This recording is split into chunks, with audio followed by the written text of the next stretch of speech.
En el corazón de Antioquia hay un lugar donde cada niño y niña encuentra un acompañamiento especializado para cuidar su salud mental. Un lugar donde empieza el bienestar emocional de toda una generación.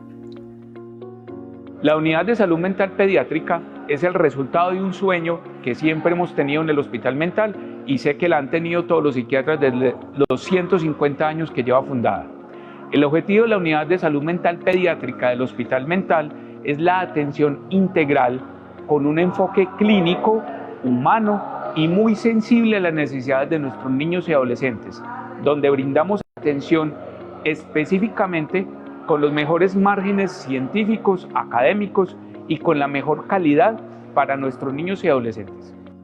Un equipo de profesionales altamente calificados en psiquiatría infantil, psicología, medicina general, trabajo social, enfermería, terapia ocupacional y nutrición trabaja día a día para brindar esperanza y tratamiento oportuno a quienes más lo necesitan. En Antioquia, los niños, niñas y adolescentes necesitan de una unidad pediátrica para ser atendidos y el Hospital Mental de Antioquia la tiene. Contamos con 50 camas, con especialistas en psiquiatría infantil, contamos con todo el personal necesario para atender esta demanda. Así que le hacemos un llamado a las EPS públicas y privadas, a los psiquiatras infantiles y a la población en general para que no desperdicien este servicio, para que lo utilicen al máximo y vengan y conozcan una institución maravillosa como es la Unidad de Salud Mental Pediátrica del Hospital Mental de Antioquia. Ese también es un espacio de formación médica y de desarrollo académico, donde formamos psiquiatras de niños y adolescentes con visión ética y compromiso social, preparados para transformar vidas desde la infancia. Desde la academia y la asistencia, se construye un modelo de atención integral. La alianza de la Facultad de Medicina de la Universidad de Antioquia y el Hospital Mental de Antioquia es fundamental para favorecer la formación de profesionales capaces de comprender y atender los desafíos en salud mental de niños, niñas y adolescentes. Nada transmite más confianza que la voz de una madre que ha sentido el cuidado y el compromiso de nuestro equipo. Pues en mi experiencia fue bueno, es un sitio que es apto y es adaptado para los niños, entonces confié en dejar a mi hija acá y pienso que nos fue muy bien con la estadía acá y lo recomiendo totalmente. La Unidad de Salud Mental Pediátrica del ESE Hospital Mental de Antioquia es mucho más que un servicio. Es un compromiso con la niñez, con las familias y con el futuro.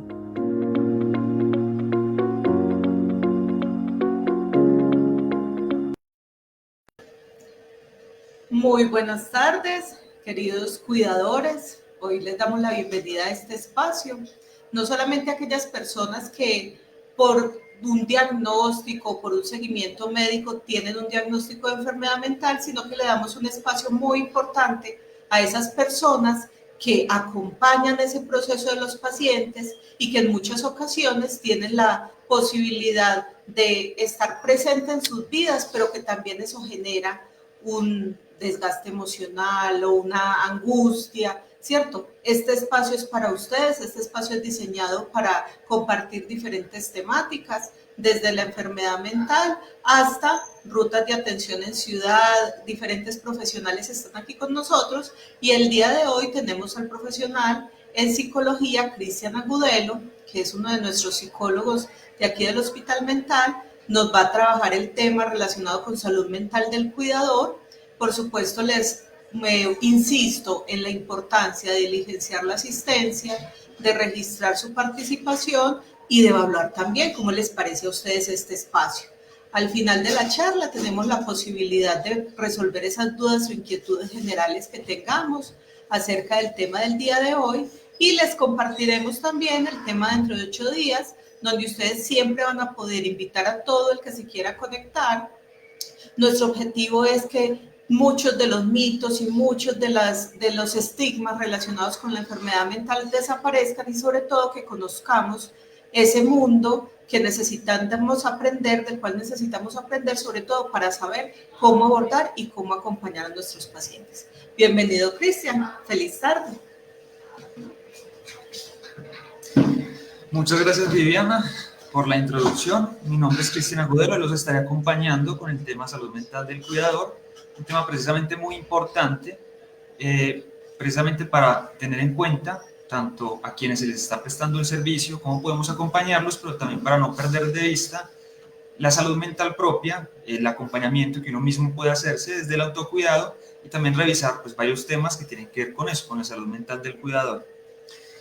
Voy a iniciar el tema desde, digamos, cuatro puntos importantes. Primero, como una definición en cuanto a la salud en general, poder introducir pues el tema desde ahí, posteriormente continuar con la salud mental, más direccionado con un enfoque desde el cuidador, también hablar del tema estrategias de afrontamiento, al finalizar, pero que tiene que ver también con ese manejo del estrés o situaciones que se pueden presentar propias del cuidado a los pacientes y que pues si bien pueden ser entornos o precisamente pacientes muy demandantes, poder tener estos días de afrontamiento como para hacerle frente a esas situaciones. Bueno, iniciando con el tema de salud, me gustaría iniciar con esta definición de la Organización Mundial de la Salud, en la cual nos indica que considera que la salud como bienestar físico, psíquico y social, y no solamente con ausencia de enfermedades, incluyendo por lo tanto un componente subjetivo que debemos de tener en cuenta al abordar pues, este tema.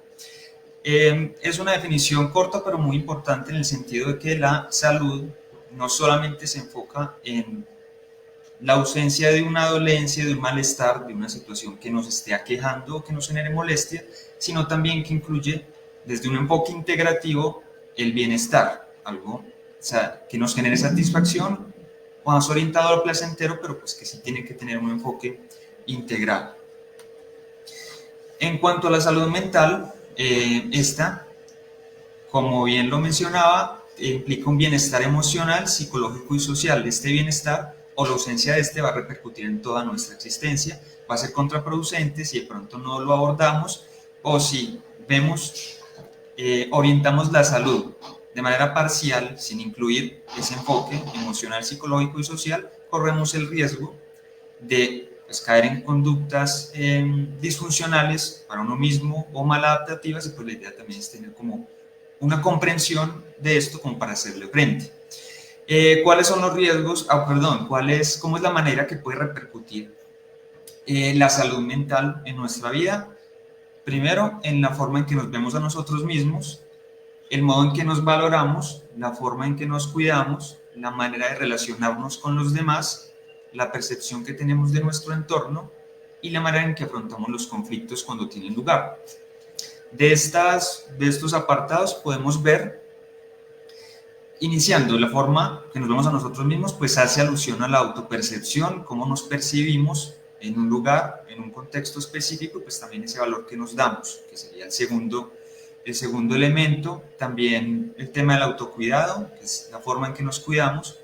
Ya algo, digamos, teniendo en cuenta esos factores anteriores, la manera en que nos relacionamos con los demás, con nuestro entorno, las interacciones, cómo hacemos parte y pues tomamos lugar de ese entorno en el que estamos inmersos. Precisamente la percepción de ese entorno, y eso pues nos va a llevar en esa interacción,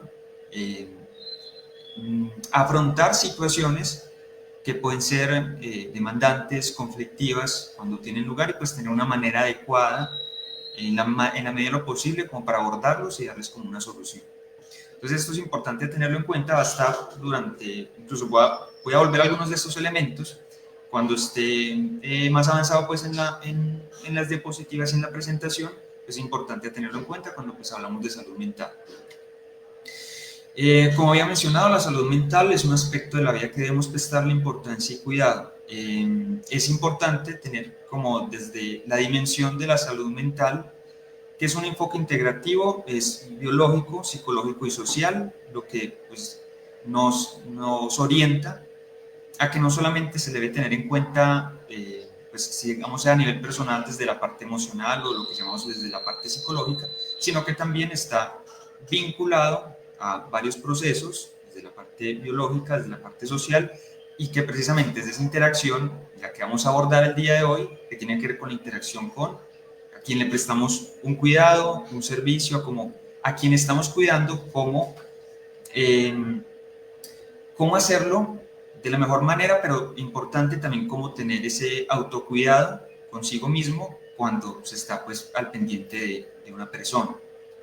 Iniciando entonces el tema del cuidador, voy a iniciar con una definición para ir teniendo o delimitando también una definición del mismo. Cuidador podemos considerarlo como una persona o miembro o no de la familia que con o sin remuneración presta un cuidado. Entonces hay tres elementos. Esta persona invierte grandes cantidades de tiempo y energía en actividades demandantes desde lo físico, emocional, social y financiero. También a nivel conductual modifica su vida para asumir tareas especiales, generando sobrecargas, preocupación y estrés. Cuando hablo de estas modificaciones, pues que son más conductuales, tienen que ver con la parte cotidiana, con el día a día de la persona. Si bien va a movilizar más energía, pues va a tener que hacer modificaciones en su cotidianidad, incluso prescindiendo sea de parte académica, si de pronto está estudiando, de la parte laboral o solicitar espacios, precisamente para ocuparse de esa persona a quien está cuidando. También reducir significativamente su tiempo libre o el tiempo el que dispone, precisamente para pues, acompañar a ese paciente. Entonces, hay varias modificaciones que muchas veces desde una situación de fuerza mayor, cuando me refiero a esto es, sea la única persona que está al pendiente, sea una situación de pronto que escapa al control, el hecho de prestar ese cuidado va a implicar como que esas modificaciones en su cotidianidad. Y se enfrenta a la toma constante de decisiones que afectan la propia existencia y del ser querido.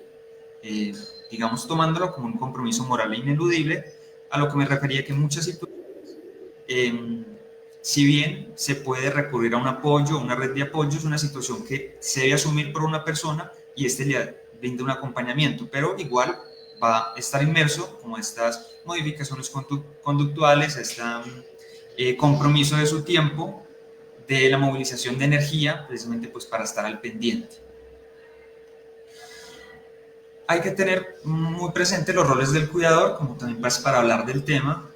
Hay varios aspectos, los voy como explicando cada uno. En cuanto al cuidado del día a día, pues esto implica en que a esa persona, paciente, que el cuidador le está prestando la atención, va a ser muchas veces esa demanda de energía, los cambios que tiene que hacer, va a ser directamente proporcional al nivel de dependencia que tenga el paciente o la persona a quien esté cuidando.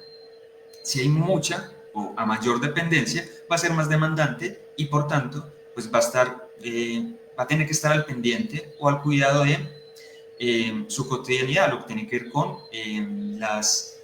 si la funcionalidad está comprometida, el cuidado, la higiene de esa persona, el aseo de esa persona, la parte de la alimentación, incluso el estar pendiente del sueño.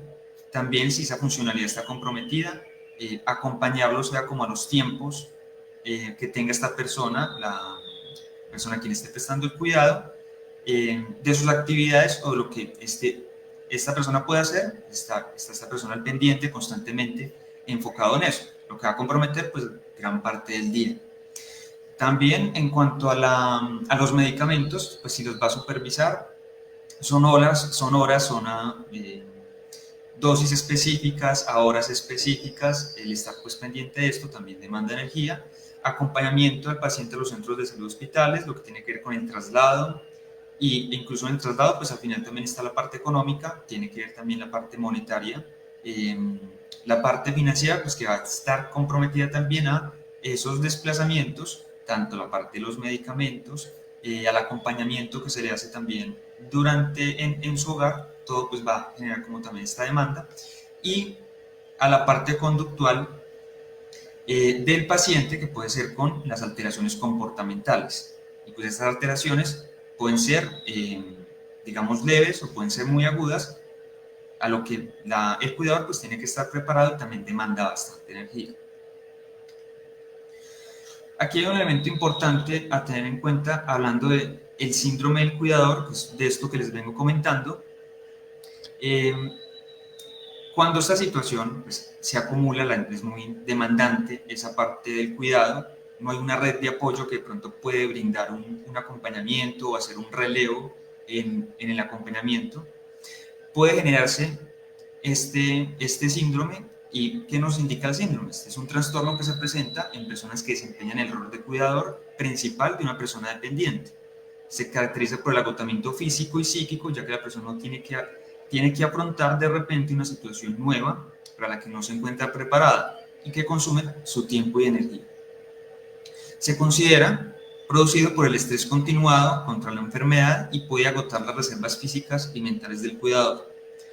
Según lo que nos indican, entonces, pues va a haber un momento donde ese nivel o esas reservas físicas, mentales del cuidador van a llegar a un punto crítico, si bien puede no comprometer su funcionalidad, pero la parte psicológica o la parte emocional de esa persona se comienza a ir afectando y eso puede dar lugar a unos síntomas, puede dar lugar a unas manifestaciones, signos, a síntomas que comienzan a indicarnos que hay una situación, que hay un problema, que algo está sucediendo, y ahí sí puede repercutir en la funcionalidad o que ese rol pues, no se haga de manera adecuada, de manera pertinente.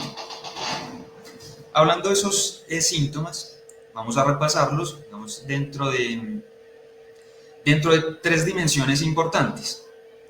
Estamos desde la parte física, tiene que ver con el cansancio, la debilidad, síntomas digestivos, dolores de cabeza, palpitaciones o temblores. Normalmente cuando se manifiestan estos síntomas físicos es porque ya hay en cuanto a tiempo, intensidad, un desgaste significativo y comienza a evidenciarse o incluso el cuerpo a somatizar situaciones que incluso pueden estar manifestándose a nivel psicológico. Dentro de los síntomas psicológicos está la depresión, el bajo estado de ánimo, la ansiedad, angustia, trastornos del sueño. Puedo comenzar en cuanto al sueño, o a tener dificultad en conciliar el sueño, o de manera intermitente comienzo a perder el sueño durante la noche. Con el tema del estado de ánimo, pues los síntomas psicológicos comienzan a comprometer esa funcionalidad desde el punto de vista psicológico, digamos, comienza a comprometer esas funciones. Si tengo un bajo estado de ánimo, puede ser prestar un mal servicio, prestar un mal acompañamiento, también irritabilidad a nivel emocional, comienzo con dificultades en el manejo o con la angustia. Entonces esto nos puede generar como un cuadro de vulneración o de vulnerabilidad emocional y eso, si no hay como una estrategia de afrontamiento adecuada, puede dar lugar a, digamos, disregulación emocional o situaciones donde las emociones se nos vuelven complejas manejarlas y terminan como tomando ese control. Y finalmente están las sociales, que serían problemas a nivel familiar y laboral, aislamiento social, falta de tiempo libre y dificultades económicas. En cuanto a la parte familiar y laboral, como les mencionaba hace un momento, por ejemplo, la parte laboral puede llegar a comprometerse si estoy en una posición donde el cuidado de una persona en el cual, digamos, sea dependiente, me va a movilizar más energía, más tiempo, incluso yo pudiera prestar un servicio a nivel laboral, pero puede que no lo haga de la misma manera, o que si ya tengo un agotamiento, pues también se refleje en ese espacio. Y a nivel familiar, si bien se puede considerar red de apoyo, en muchas ocasiones no se cuenta con una red de apoyo adecuada o no hay un acompañamiento sustancial a nivel, digamos, de varios familiares, con el tema pues de que me permitan, digamos, una variación, una intermitencia en el servicio que estoy prestando y pues se enfoque solamente el cuidado en un solo miembro de la familia, pues también va a generar un compromiso aún mayor. En cuanto a la parte también social, el aislamiento social, pues sí, mi tiempo libre lo voy a estar ocupando en ese cuidado, es un rol muy importante, pero comienzo a generar como ese aislamiento social o esa falta de espacios, comienzan a generar como una brecha importante en mis en lo que me gusta, en mis pasatiempos, en la parte social, en lo que yo sé de pronto con personas allegadas o afectivamente cercanas. El tiempo libre también lo había mencionado, y las dificultades económicas que financieramente también pueden generar una situación tensionante en cuanto a si hay un nivel de dependencia, esa parte también económica por la persona que estoy cuidando, pues va a ser un compromiso mayor y también va a generar como un nivel de tensión. Bueno, en cuanto a estas dimensiones, que son la parte física, psicológica y social, vamos a repasar también, bueno, algunas de las manifestaciones más detalladas, como para que puedan tener presente y puedan identificar de pronto cómo se están manifestando, y pues ya veremos también pues cómo hacerle frente mediante estrategias de afrontamiento. Bueno, también es importante tener en cuenta que el éxito del cuidado depende del grado en que los cuidadores cuiden también de sí mismos, concedan tiempo y atención suficiente a sus propias necesidades. Lo que hacía yo referencia anteriormente era en la parte del autocuidado, que también hay que tenerlo presente, y para yo tener autocuidado es importante identificar, reconocer, tener presente este tipo de manifestaciones para que, digamos, ya no en un espacio de intervención, sino desde la prevención, pues poder tomar acción en un momento adecuado.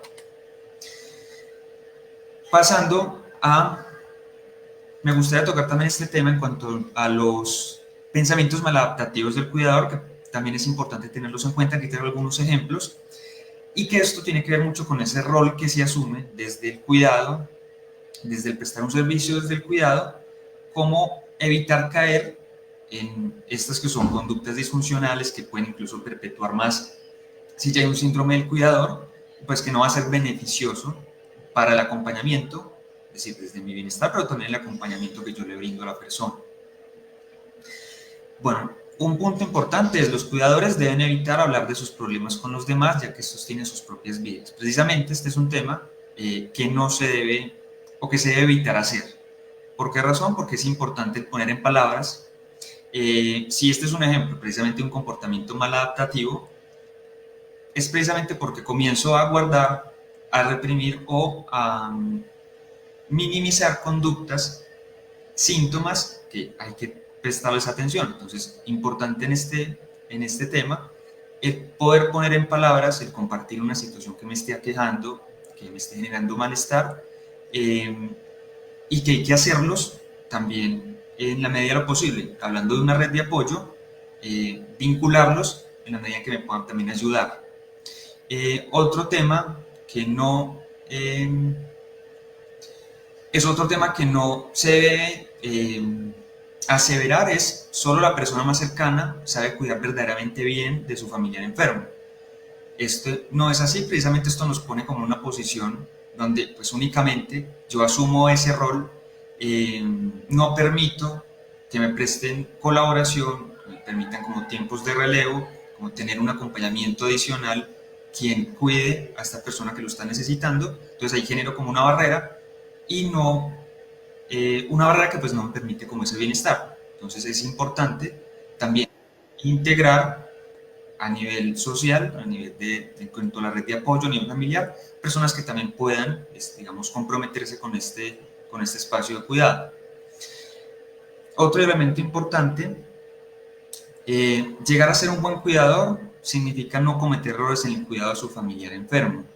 Se pueden cometer errores, hay situaciones donde si bien es bastante demandante ese espacio, precisamente yo comienzo a hacer sacrificios en mis tiempos para prestar ese cuidado adecuado.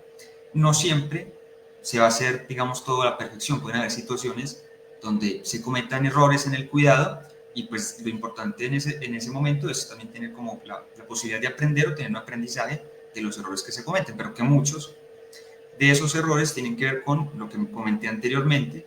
Se expone una barrera, se limita ese acompañamiento, comienzo a demandarme, a obligarme a invertir pues mucha más energía, y termino como dando lapsus de donde puedo cometer errores, me puedo hacer algún procedimiento mal hecho, alguna situación, y pues ahí compromete también ese cuidado que estoy brindando. Los buenos cuidadores deben mantenerse alegres todo el día para afrontar adecuadamente el día a día del cuidador. No tiene que ver con la parte emocional de un ser humano, de una persona. No hay que mantenerse feliz o alegre todo el día. no es así, precisamente es algo ilusorio pensarlo desde ese punto de vista porque podemos fluctuar, hay momentos donde podemos estar tranquilos, estables, un poco más alegres, pero también hay espacios donde yo puedo experimentar tristeza, angustia, malestar y que el hecho de yo poder experimentarlo desde la parte emocional me permite contactar más con esa emoción, también pues poder tramitarla, pero que no se encasilla que para yo prestar un buen cuidado, pues tengo que estar alegre todo el tiempo. Es egoísta que un cuidador dedique tiempo para sí mismo teniendo un familiar enfermo y necesitado. Pues precisamente esta frase pues contradice todo lo que les he comentado, entonces no tiene mucho sentido el que se piense que si llego a sacar tiempo para mí, incluso prestando un acompañamiento, y que saco un tiempo para mí, pues es, digamos, como estar abandonando ese rol, estar ocupando el tiempo para otra cosa distinta o estar como abandonando eso. No tiene por qué ser así, precisamente yo tengo que sacar ese espacio, tengo que ocuparme por distribuir, sea mediante un cronograma que nos permita como esa seguridad en los tiempos, para preocuparme por mí, para sacar un espacio para mí, para yo hacer lo que también me genere tranquilidad, lo que me guste hacer y que comience a oxigenar también esa cotidianidad. Y finalmente, un buen cuidador es aquel que ayuda a su familiar en todas las tareas, incluso en aquellas que éste no podría hacer sin su acompañamiento. No implica que yo tenga que acompañar en todo, hacer todo o prestar esa funcionalidad en todo con la persona que estoy cuidando.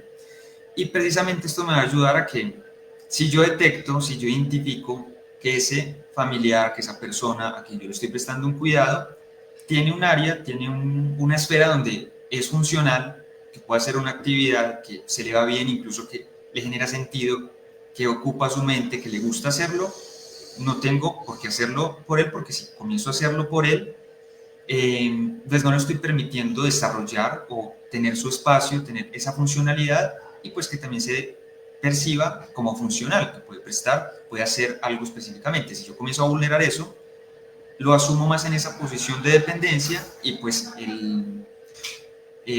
precisamente va a estar más demandante, va a ser más demandante el acompañamiento que yo le brindo. Entonces es importante en lo que identifiquen, en lo que sea yo consciente que esta persona a la cual yo estoy cuidando es funcional, le gusta hacer y, digamos, no implica ningún riesgo para él, permitirles también como esos espacios y que incluso, pues si yo puedo tener como a la supervisión y sé que puede tener como un espacio, permitirle como ese nivel de funcionalidad también.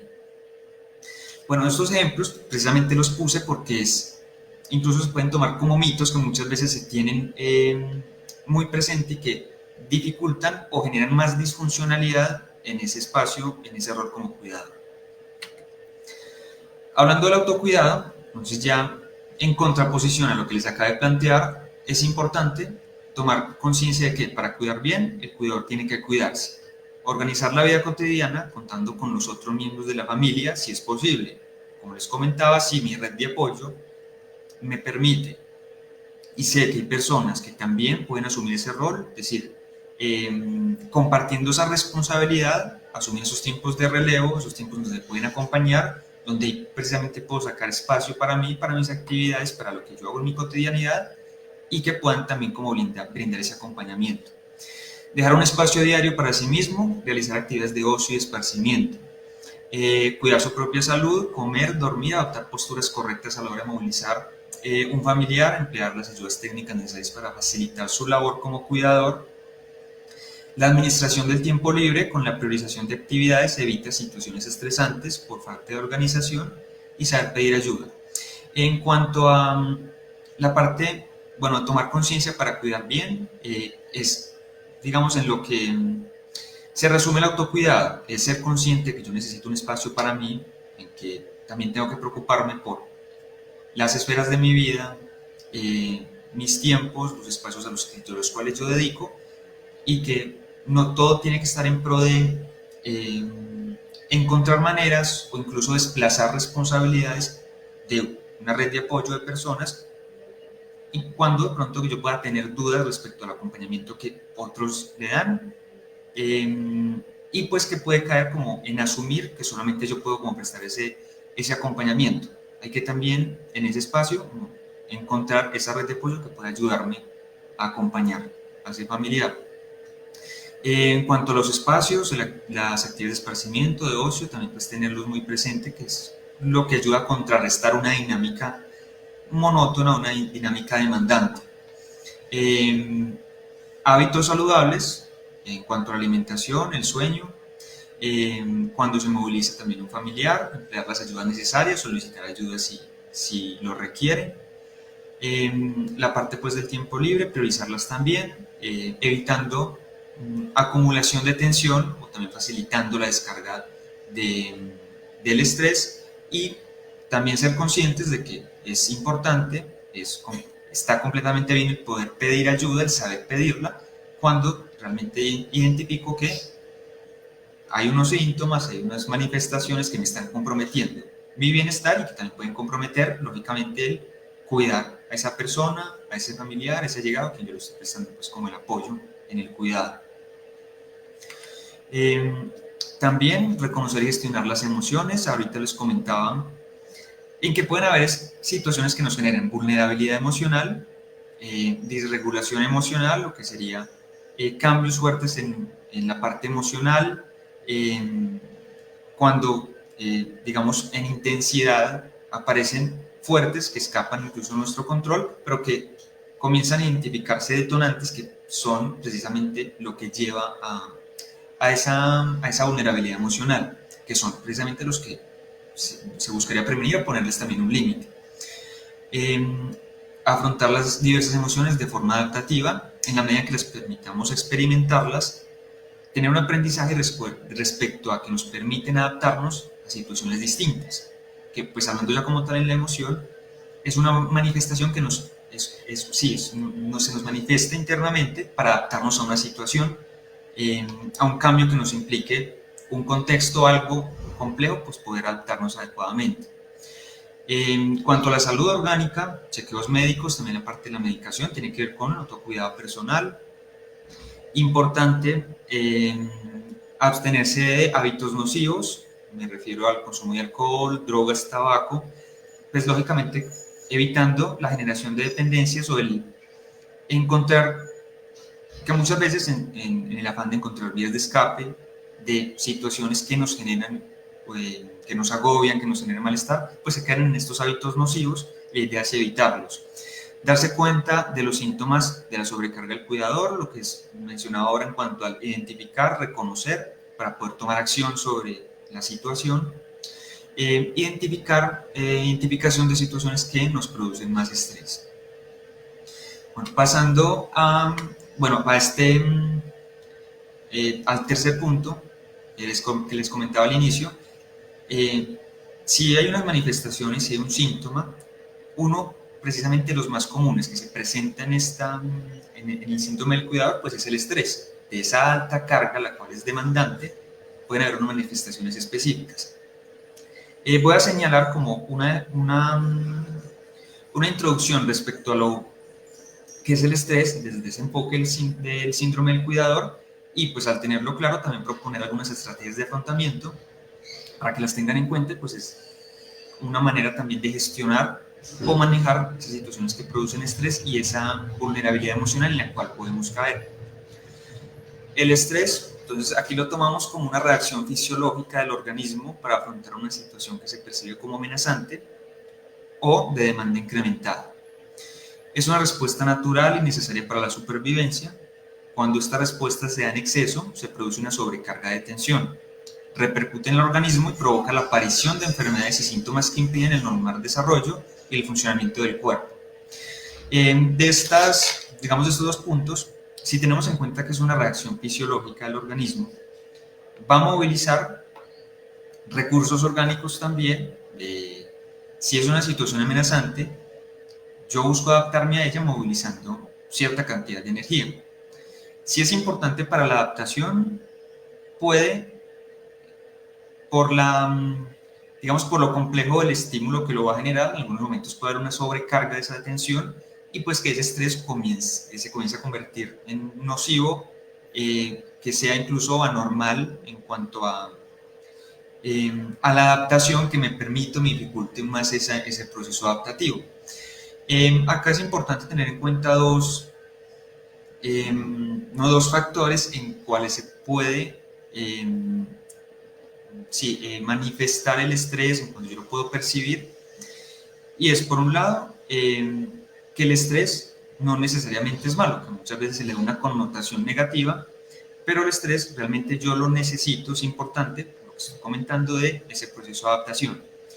Yo lo necesito para movilizar energía, para consolidar una función que esté haciendo, algo que yo quiera desarrollar, y que en esa movilización de energía yo logre consolidar pues eso que me propuse.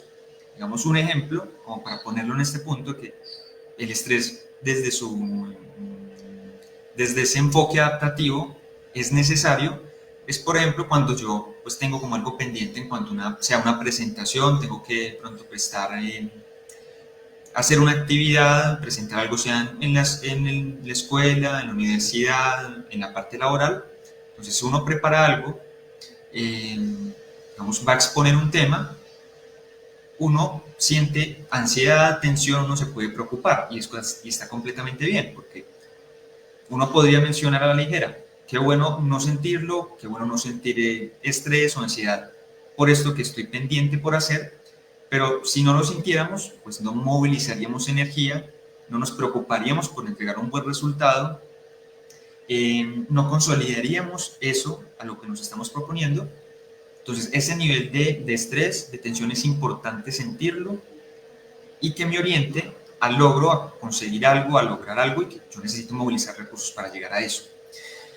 Sin embargo, cuando ese estrés se experimenta de manera desmedida o cuando yo reacciono de manera desmedida a una amenaza real que no representa un peligro, que no hay un riesgo para mí, es cuando ese estrés comienza a sobrepasar mi capacidad de manejarlo, de contenerlo, y es cuando comienza a perjudicarnos el estrés, a generar como esa sobrecarga, esa tensión, puede comprometer mi funcionalidad o puede evitar hacer algo.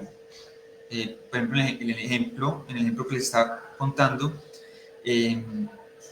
o procrastinar, es decir, dejar de hacer algo, no cumplir con mi función, pues porque el nivel de estrés es significativo, entonces evito hacerlo, o si es demasiado el estrés, pues cuando lo haga voy a movilizar demasiada energía, no lo termino haciendo bien, digamos, presentes muchos errores, se me compromete ese logro al que quería llegar, y pues es una situación demandante, comienza a vulnerarme, y pues genera como ese malestar.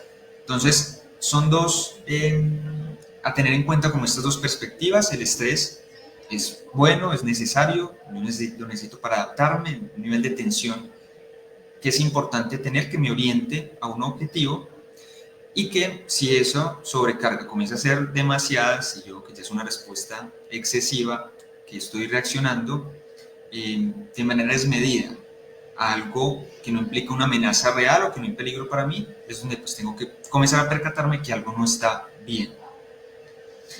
De los dos elementos que les comentaba, entonces podemos reconocer dentro de ese estrés positivo que es necesario sería el euestrés, conocido como una forma de estrés positivo, el cual es necesario para la salud y favorece la adaptación, autoeficacia, nuevas habilidades y logros.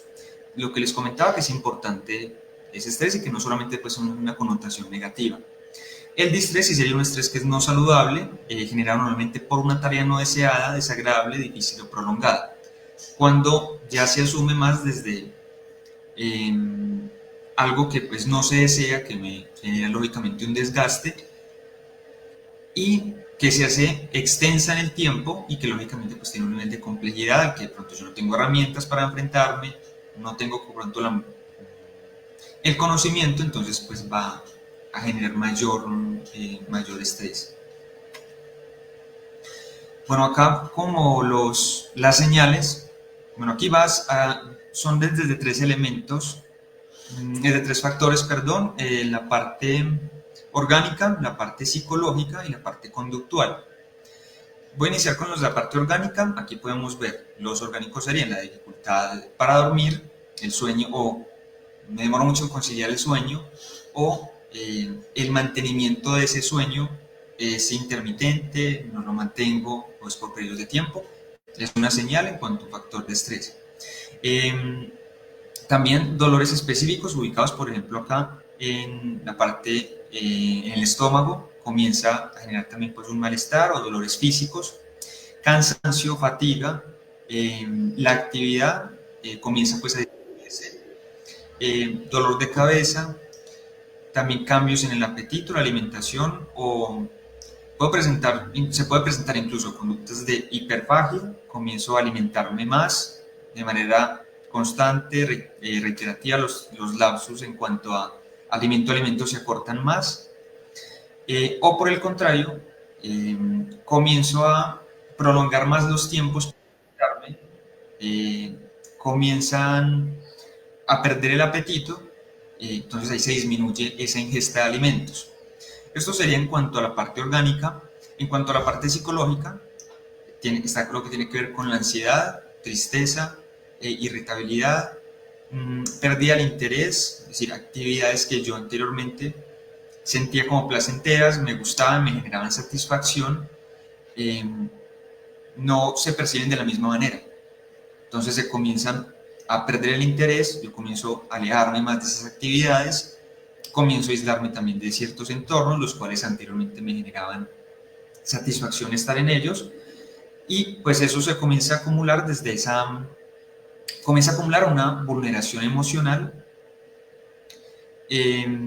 También repercute la autopercepción, la autoimagen que uno tiene de sí mismo, comienza a tornarse una imagen negativa de uno mismo. Y en la parte conductual, lo que puede generar es, si bien tengo desinterés por actividades, esa movilización de energía, esa activación, pues va a estar en un nivel inferior al que antes presentaba. Cuando pues había un interés, comienzo a procrastinar más, a no hacer las actividades de pronto que tenía como obligación, y pues compromete también esa funcionalidad. Puede comenzar la persona a aislarse, un retraimiento social, a no querer socializar, a perder o se disminuye en esa autoconfianza que podía estar ahí presente, que nos generaba como el vínculo, el lazo social, nos generaba confianza a socializar, también se puede comprometer. Entonces acá hay que tener pues en cuenta que las señales del estrés se pueden presentar de manera orgánica, de manera psicológica, y eso pues va a dar una terminación conductual. Para pasar entonces a las estrategias de afrontamiento, aquí les podemos ver, voy a mencionar aquí dos de manera importante que va a tener que ver con la parte conductual, es decir, como enfocarme en solucionar una situación, en movilizar energía para hacerlo, y también otras centradas en la emoción, en cómo afrontar esa vulnerabilidad emocional, ese estímulo que nos puede generar una preocupación. Estamos hablando precisamente de el cuidado, el prestar un servicio, el estar acompañando a alguien que puede presentar dependencia, que demanda demasiada atención en cuanto a los cuidados, en cuanto a los desplazamientos, en cuanto a toda su cotidianidad. Entonces, eso lo voy a enfocar precisamente en la parte pues, del cuidador. Cuando hablamos en las estrategias centradas en el problema, estas buscan dar soluciones al problema que ha generado la ruptura del equilibrio. Si se ha perdido el equilibrio, yo identifico esa situación que me generó la pérdida del equilibrio para intervenir. Esta se hace mediante acciones a la situación. Hagamos un ejemplo, estamos hablando del tema del cuidado. Sí, es muy demandante ese espacio, por ejemplo, una estrategia para apaciguar, para abordar, para complementar ese cuidado, el cual me demanda mucho tiempo, es remitirme a un apoyo social, a una red de apoyo, a un entorno familiar que también pueda responsabilizarse de ese acompañamiento. Si bien yo asumo ese rol de cuidador, eso no implica que tenga que limitar o poner una barrera frente a ese apoyo social. Entonces, si yo precisamente me encuentro en una situación de demanda significativa poder recurrir a una red de apoyo, un apoyo social, que es lo que sería como la estrategia centrada en el problema. Buscar dar solución a un problema que genera una ruptura del equilibrio. En contraste con esta, la estrategia centrada en la emoción tiene que ver mucho con la autovaloración, la autopercepción subjetiva de lo que representa para mí, por ejemplo, prestar un cuidado, asumir ese rol como cuidador. Entonces, si bien en la anterior, digamos como la diferencia esta o el contraste, es que una precisamente es objetiva, yo veo la realidad así como se me presenta, yo abordo esa situación de la manera en que se me está presentando. Si eso me genera un desgaste, yo tengo que hacerle frente a eso y buscar suplir o complementar eso que me demanda una gran cantidad de tiempo. Desde la parte desde la estrategia centrada en la emoción, esta hace alusión a lo subjetivo. Entonces, ¿cómo yo autopercibo ese rol de prestar un cuidador? También puede disminuir si ya me genera por si un malestar o si es una situación que escapa a mi control, poder vincularme de una manera, de una mejor manera, más receptivo frente a ese rol que estoy prestando. ¿Qué nos indica entonces esa estrategia? Regular las emociones y las respuestas de estrés ante la situación. Tiene como objetivo disminuir el impacto negativo del factor estresante. Si bien ese factor va a estar presente, está ahí, por ejemplo, en caso de que escape a mi control, tengo que asumir el rol de cuidador, lo que sí puedo hacer es resignificar la manera en que yo autopercibo ese acompañamiento. Inicialmente, aquí los pongo, desde la aceptación. Digamos, aceptación, pero vinculada con el responsabilizarme. Por ejemplo, si bien la situación me demanda mucha energía, mucho tiempo, incluso me genera por momentos disgusto frente a esa alta carga, yo voy a aceptar eso, incluso el reconociendo que en momentos me puede disgustar, me puede generar malestar el prestar el acompañamiento. Yo acepto eso no porque esté a favor de lo que acabo de decir, sino para evitarme el dolor de negarlo. Eso va a iniciar como ese proceso también de resignificar. A lo que me refería, esa reevaluación positiva que yo tengo de ese acompañamiento. Es decir, si bien eso yo lo puedo destacar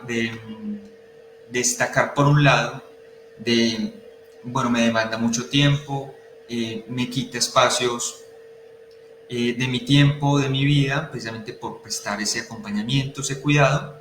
Si se ve desde ese punto de vista, pues lógicamente eso me va a generar un contacto con eso de manera negativa, es decir, puede ser una autovaloración negativa, pues lo que va a incrementar ese malestar de la situación. Pero si por el contrario, a pesar de la situación que experimento, yo lo autovaloro, lo autopercibo pero es que yo estoy prestando un servicio, estoy siendo funcional para esta persona, estoy dando, y que en muchos casos también puede verse desde una retribución, el acompañar, el que realmente es una función importantísima, eso me comienza a generar sentido y disminuye. Por eso comentaba a nivel de percepción, desde la parte subjetiva, cómo me vinculo con eso. Que eso sería distinto a lo que les mencionaba anteriormente, que sería la central en el problema, que eso sí sería el objetivo, lo que estoy viendo como pues se está presentando en la realidad.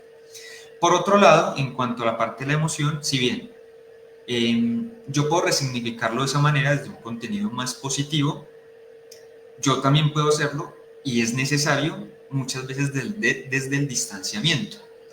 ¿Qué tiene que ver el distanciamiento? Lo que les comentaba anteriormente. Muchas veces sí, yo considero que si yo soy el único que puede prestarle el servicio a esta persona, que puede acompañarlo, digamos, soy quien más lo conoce, corro ese riesgo de poner como una barrera en recibir un acompañamiento, digamos, de una red de apoyo. Pero también también lo podemos identificar desde el establecer límites. Pues, un ejemplo, si estoy en mi núcleo familiar y por X o Y motivo dispongo de tiempo, tengo como el espacio, sí, evidentemente yo voy a prestar ese acompañamiento y lo puedo hacer. Pero en algún momento yo tendré que poner el límite y también responsabilizar a mi red de apoyo, ese núcleo familiar, que me brinden ese acompañamiento.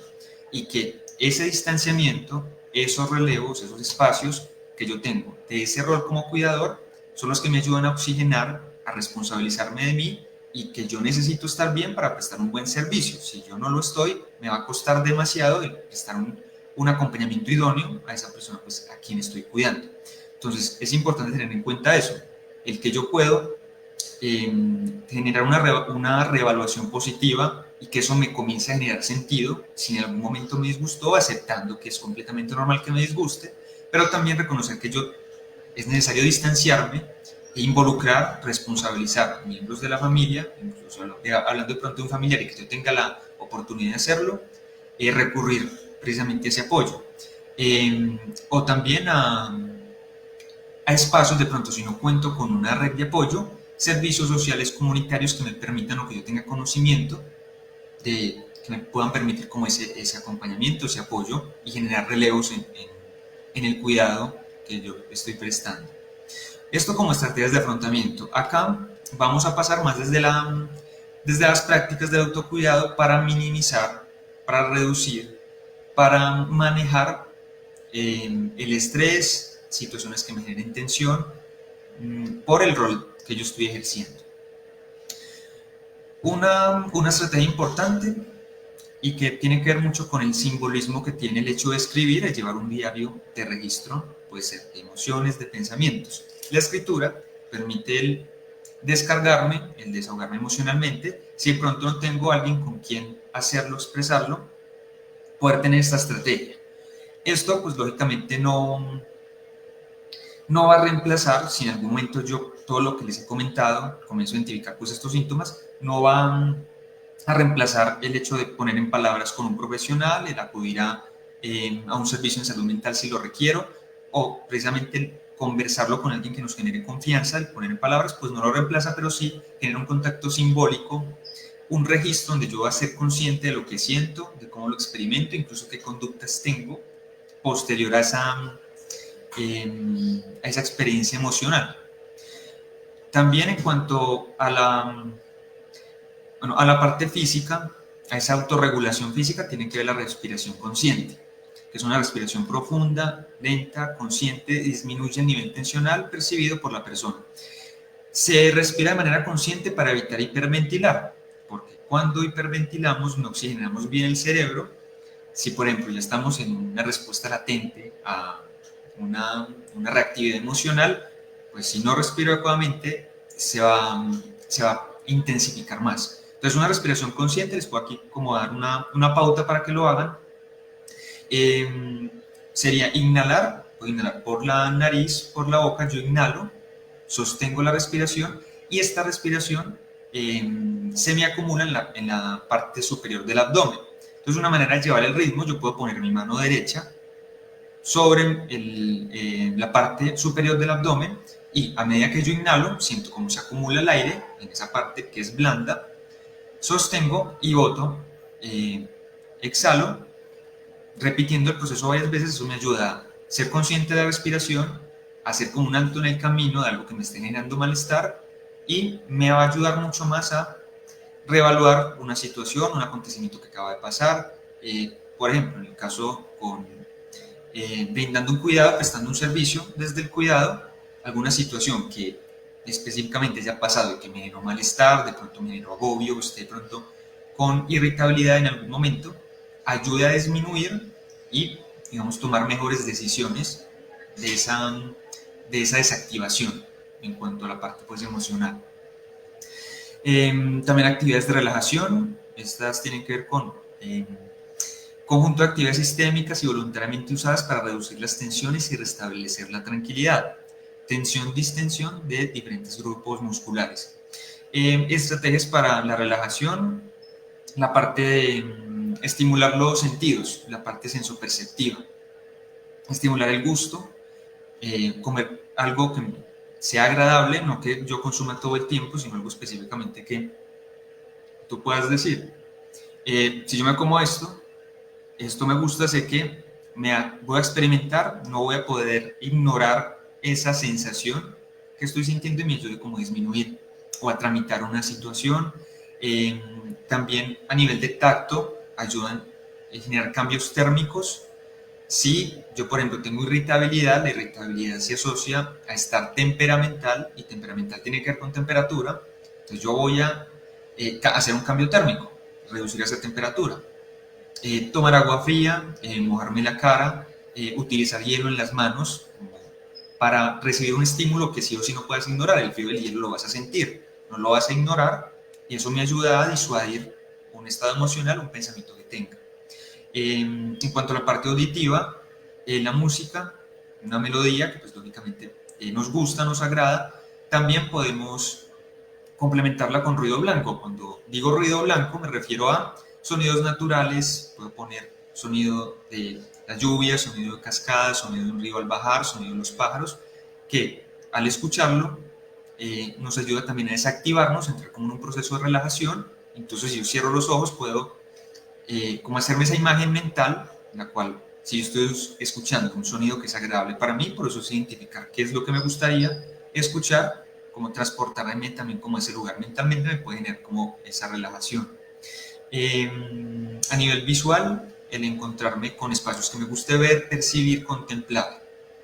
Y finalmente el ejercicio físico, la movilización de energía en el ejercicio me puede ayudar en dos factores. Primero, el ocupar mi mente, el generar como una descarga física y también tenerlo como un hábito saludable.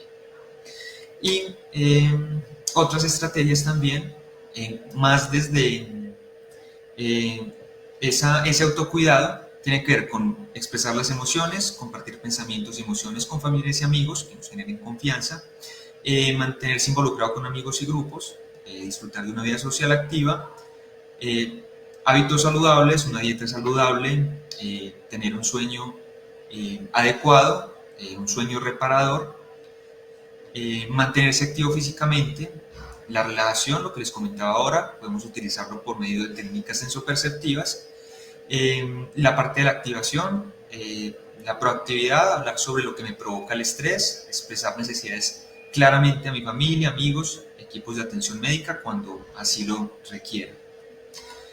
Y finalmente, dos estrategias para finalizar la parte de las estrategias de afrontamiento. Una, aumentar las actividades agradables que conducen a emociones positivas. Con el tema que ahorita les comentaba, la escritura, también podemos orientar actividades, pasatiempos que nos gusta realizar, irlas haciendo de manera gradual, evaluando cuáles nos generan mayor percepción de bienestar. Este listado es importante poderlo realizar con actividades que yo realizo dentro y fuera del hogar, como complementando las que les comentaba anteriormente, hábitos saludables, por ejemplo ejercicio, estrategias de relajación, respiración consciente, otro tipo de pronto actividades que consideren me gusta, tenerlos como presentes y hacerles un espacio, como sacar un cronograma y cumplir, así digamos, como yo cumplo con mi rol de cuidador, también cumplir porque pues, tiene que ver con un proceso personal y es algo que a mí me genera bienestar. Y finalmente, enfocar la atención en los sucesos positivos cuando estén ocurriendo. También puede ayudarnos en una situación, en un contexto que nos genere tensión o malestar.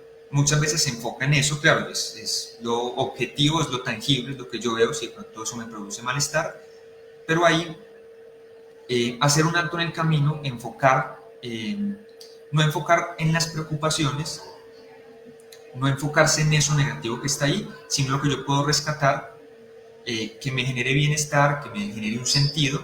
Entonces va orientado a evitar enfocar en preocupaciones, como cuando termine la experiencia, identificar si eso lo merezco, si me puedo permitir participar completamente de esta y que eso también me genere como un bienestar, de acuerdo a que lo estoy haciendo, es agradable para mí, pues puedo tomar parte de eso.